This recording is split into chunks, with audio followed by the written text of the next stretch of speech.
Você sabe a diferença entre empregado público e servidor público? A AGU explica. Existe uma diferença entre o termo servidor público e empregado público. Servidor público é aquela pessoa que trabalha num órgão ou numa autarquia ou fundação pública de direito público. Já o empregado público é a pessoa que trabalha numa empresa estatal, seja uma prestadora de serviço público, seja uma sociedade de economia mista.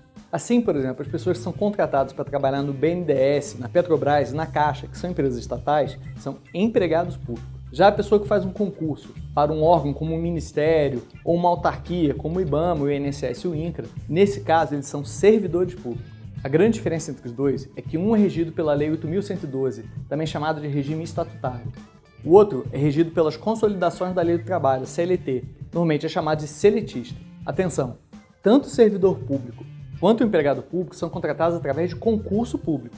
Isso é obrigatório depois da Constituição de 88. Mas há uma diferença no momento da demissão, se for o caso. O servidor público só pode ser demitido por processo administrativo disciplinar ou condenação penal. Já o empregado público pode ser demitido de uma forma mais flexível, mas sempre motivado.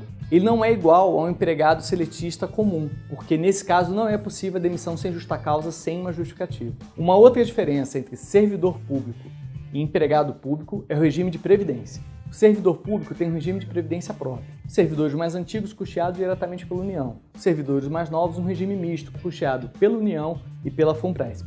Já o empregado público, o regime de previdência dele é o INSS, ou seja, o Regime Geral de Previdência Social.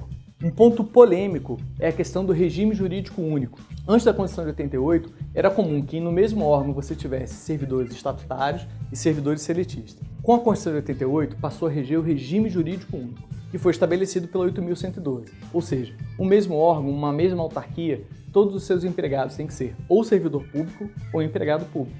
Contudo, o artigo 39 da Constituição Federal teve a sua redação alterada e essa questão ficou sendo discutida na DI 2135.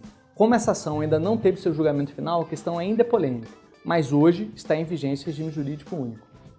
Para saber mais sobre a AGU e o mundo jurídico, #AGUexplica. Até a próxima!